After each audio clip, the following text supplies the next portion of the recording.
Good morning, everyone. Today is Wednesday, April 10th, 2024. This is the South Coast Air Quality Management District's hearing board. And on the agenda today, we have SCAQMD versus Mount Washington Cleaners, number 6251-1, and that has been taken off calendar. On the consent calendar, we have two items. The first one is Chevron Products Company, case number 831-400. That's for a short variance regarding rules 203, 464, 1176, 2004, and 3002. The second item on the consent calendar is Sentinel Energy Center, LLC, case number 6141-2. This is an interim, and it's in regards to rules 203, 1303, 2004, and 3002. So we'll begin with Chevron, and we have items to mark. Within the petition, there were 5 exhibits. So the joint stipulation to place it on the consent calendar will be number 6. The declaration of Andre West for Chevron will be number 7. And then we have the proposed findings and decision, and that will be number 8. And then we have the hearing board string of emails, and that will be HB1. Okay, in the matter of Chevron, they have a situation where their number 4 separator at the effluent treatment plant, which is in El Segundo, they have a situation where they were requesting a short variance to remove the oil, emulsion, and solids from the separator for maintenance and repair or placement of these various separator lids. And the materials that accumulate the oil and water separator over time due to the typical refinery operations. And periodically, these materials need to be removed to ensure proper equipment operation, particularly during storm events. So while the subject equipment can be isolated while the maintenance work is being performed, the petitioner will be out of compliance when the cells are opened. So thus we have, they were requesting the variance, and both parties felt that they could come to an agreement, and therefore it was placed on consent. Any other comments that you want to add to this? Mr. Bagaplon, do you have any comments? Yeah, I think we have heard similar case from this same refinery. I think it was probably last year, number 3. It's a as we can see from the exhibit, this the lids are actually large and heavy, and they have to be lifted by cranes.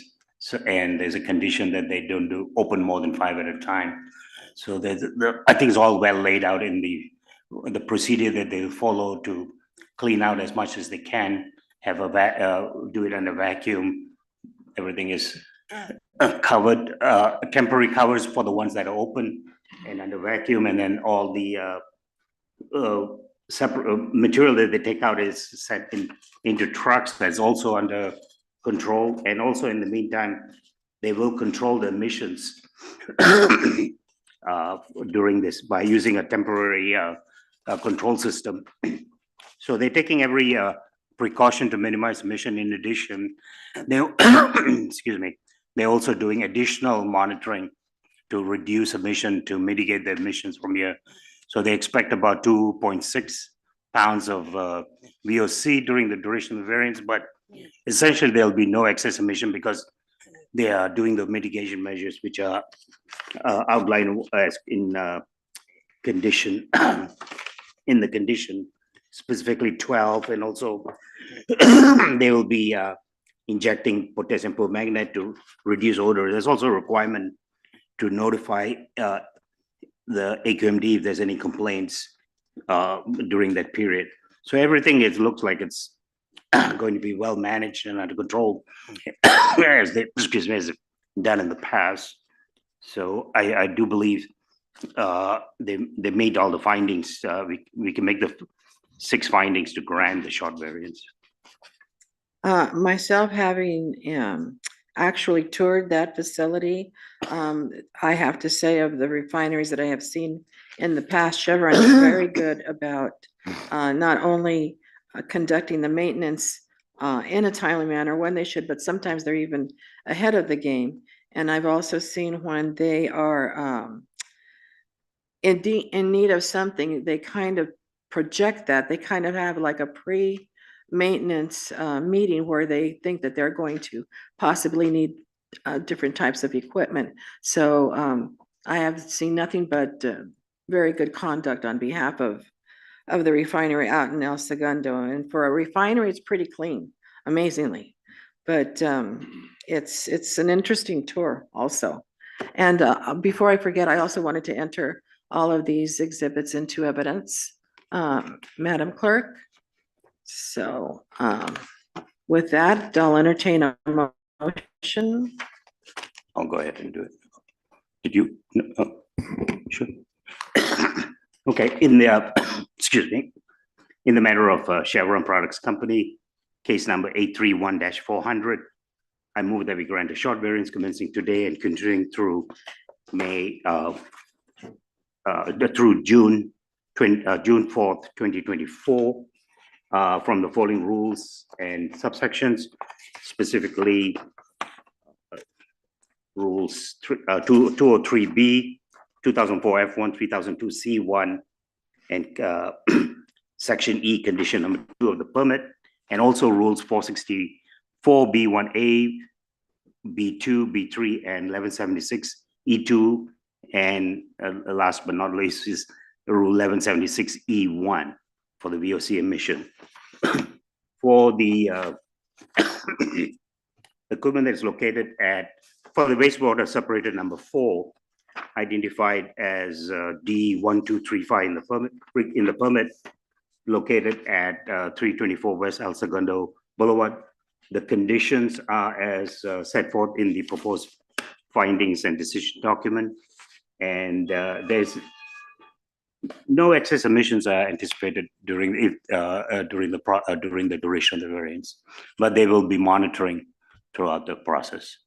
With that, I Second. Thank you. Thank you. Any discussion on the motion?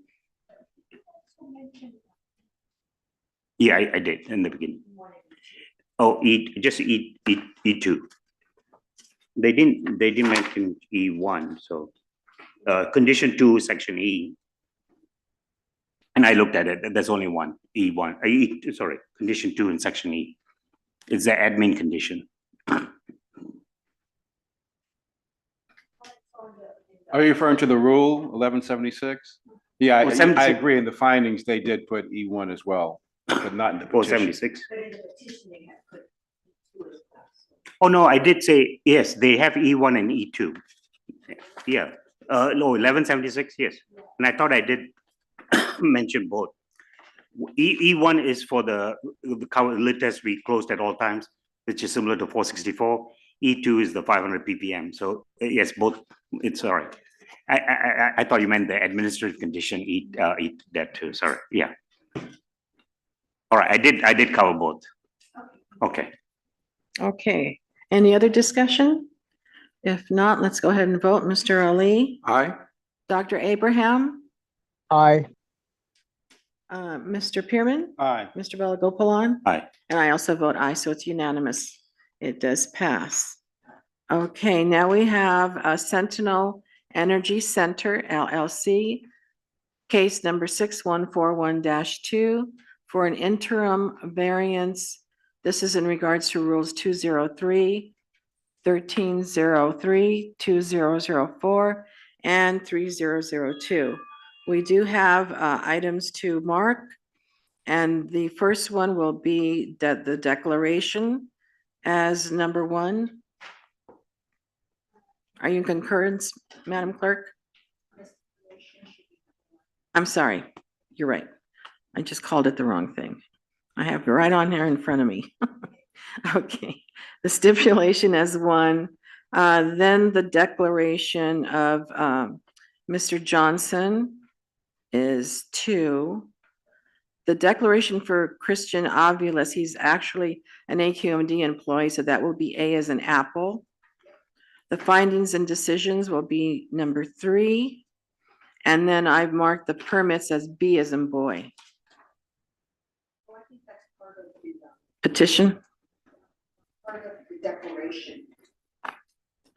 We don't want to call it out? No, I mean, if it's part of the declaration, it's there. Okay, I just want to make sure that it is acknowledged. Okay, and with that, we will enter all of those items. Madam Chair, there's also a hearing board exhibit. Oh, okay, that I did not have. Okay.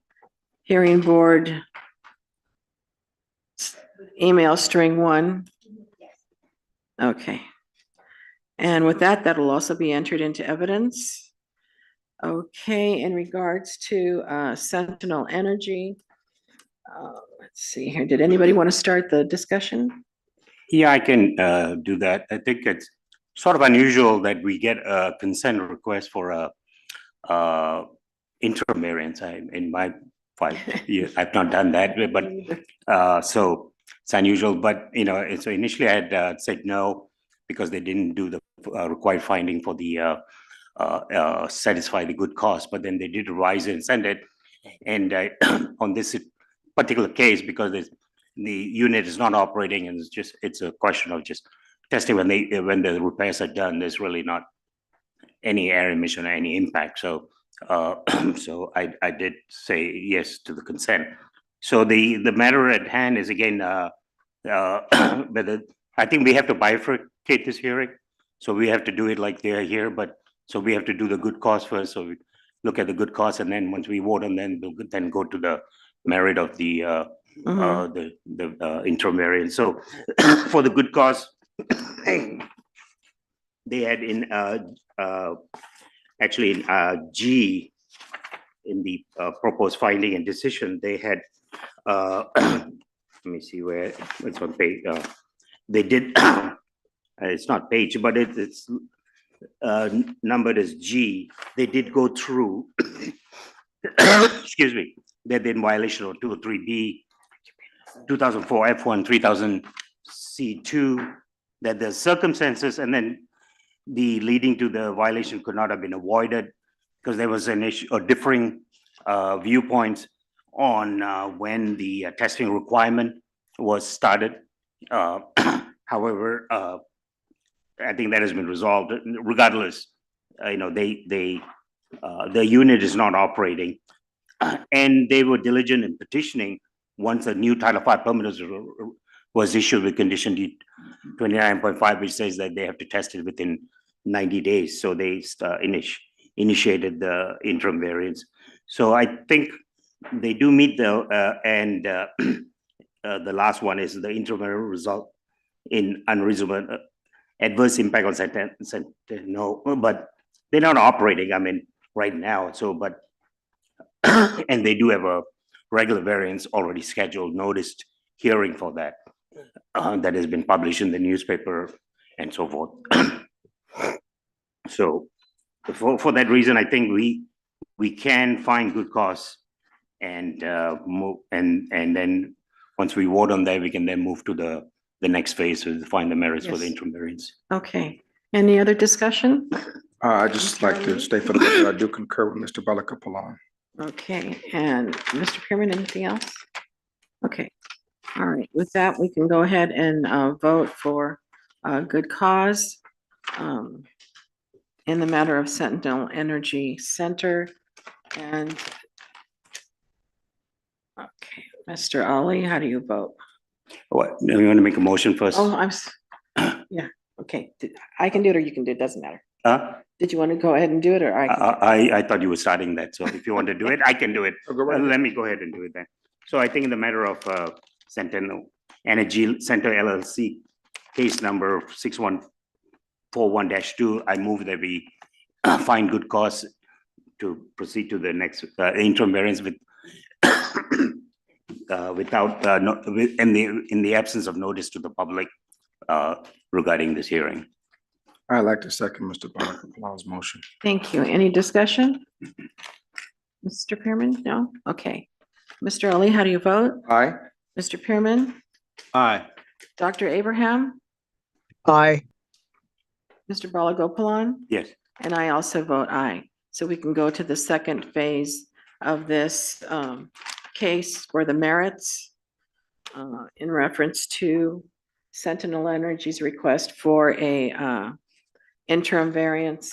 And the one thing I did not see that we have been requesting, especially when there's an interim variance, is a timeline. And even though we have acknowledged in the past that, yes, 15 and 16 answer it in the narrative, I think we still need to have that one document to be able to take a snapshot of the case. Now, the fact that it's on consent and both parties have already agreed, at this point, it's kind of a moot point.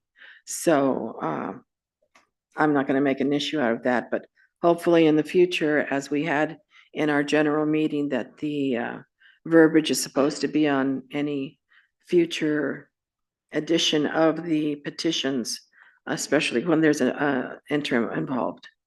And the petition was amended, right? Or Yeah, timeline. yeah. So Yeah, initially they had not made the good cause finding, so I made some comments. So in their revision, they did make the findings and explain that where the basically different views they had when the 90-day clock started to do the testing. And my comments are mostly for future reference, just so that we're all aware of the fact that how important those timelines are to be able to make a decision and see whether they did their due diligence in reference to when something happened. Did they contact AQMD? What was the period of time between the occurrence and contacting AQMD? But it's not that I'm faulting this case at all. It's just I wanted to bring it out and make sure that we're aware of it for future reference. So in that case, I also do see that Sentinel Energy did do their due diligence in this case in reference to notifying the AQMD, and that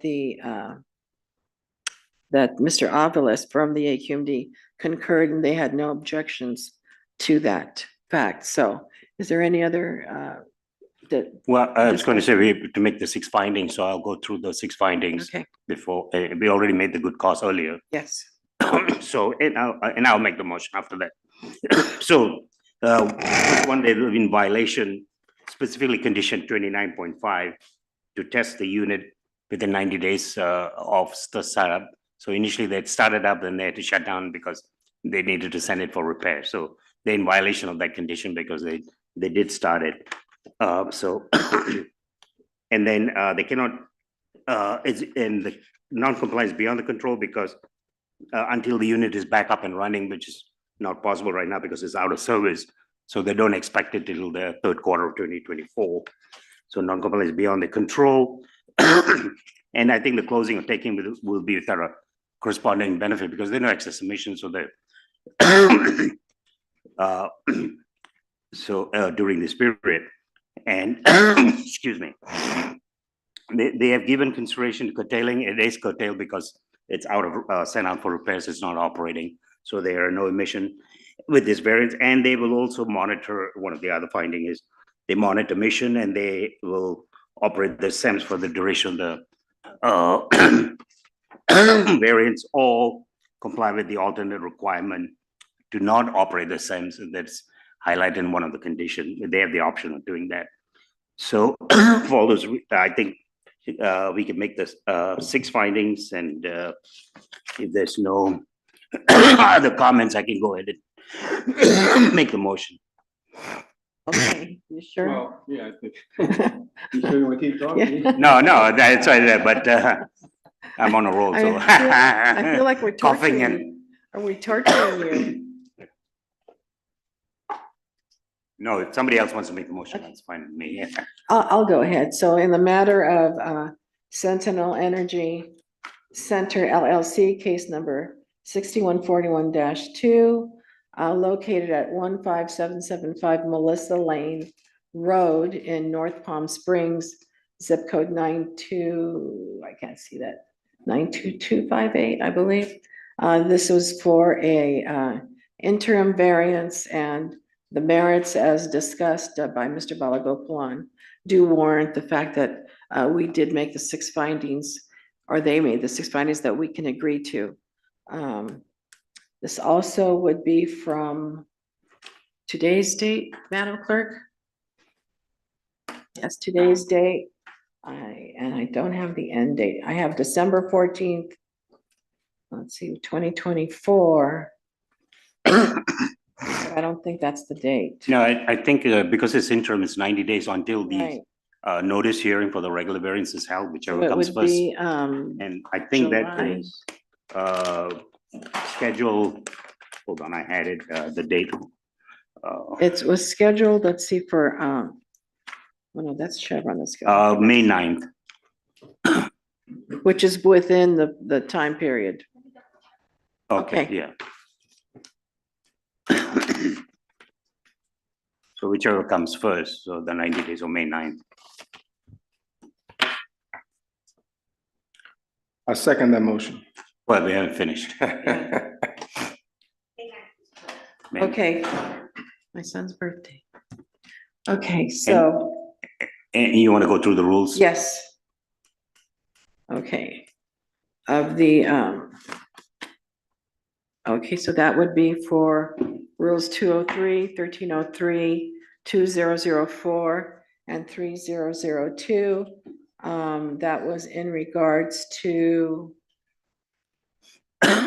also the permit conditions, D29, 5 of the facility permit 152707, and revision number 7 applicable to device C15 associated with D13 and the AQMD rules reference of 1303A1.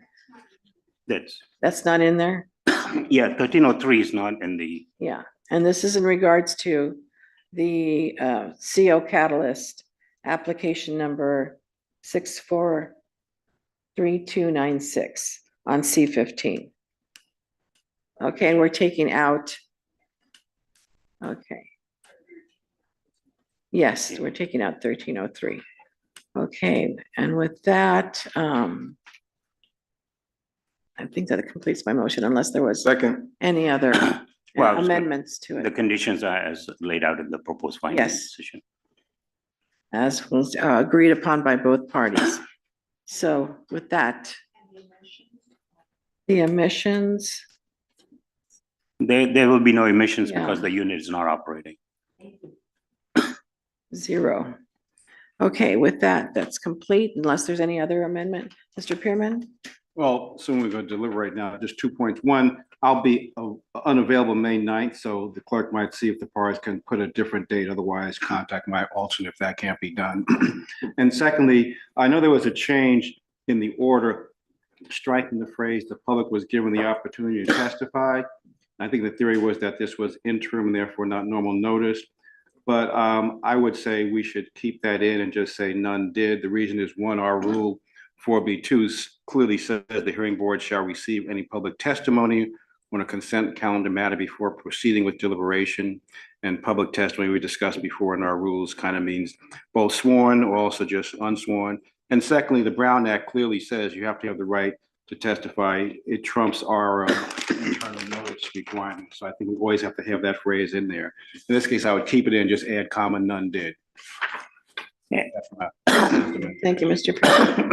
Mr. And Balagopalan? I have no objection. And the reason I did that is because this is an interim and there's no notice to the affected public in that community surrounding the facility, unlike the regular variance, there's a newspaper notice published for 30 days. So that's why, by default, every hearing under the Brown Act, they have an opportunity to comment. That's the given default. So, and that's why, I didn't want to give the impression that this interim variance was also noticed like the regular variance that we're going to hear on, that is already properly noticed in the newspaper of general circulation health as per the health and safety code. Not an interim, but in the regular variance is what I said, has been properly noticed for 30 days in the newspaper. So that's the reason why I suggested taking that out, but I have no issues with keeping it in if that's the, Well, based on the fact that it's an interim, I kind of feel like we're in an area that we have not been before. We normally do bifurcate it when it is brought before us and all the parties are here. But the fact it's on consent and they were both agreeing to it, I mean, I don't have any objection to your comments. And so I think we can go ahead and go forward with the motion. So, Yeah, as amended, yes. Okay, so with that, there's no other discussion on the motion? so I second the Yes. amendment. which is to keep that public notice. Yes, I mean, the public was given opportunity to comment. Yeah, I want And to then- second Pierman's amendment. Yes. okay. So we're all clear on that, all right. So, Mr. Balakopoulon, how do you vote? Yes. Mr. Pearman, Aye. Mr. Ali? Aye. Dr. Abraham? Aye. Thank you. Okay, and I also vote aye. So it's unanimous and it does pass. So thank you. And I believe I did mention that all of the exhibits would be entered into evidence, correct? Mhm. Okay, all right.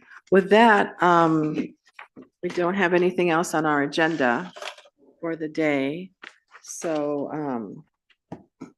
we can go ahead and adjourn. See, this is I don't know if you have seen those. Yeah, I said it doesn't matter. And we are off the record, so you can stop recording. Yeah. 2 matters in half an hour. Thank you, Dave. So that man is gonna go.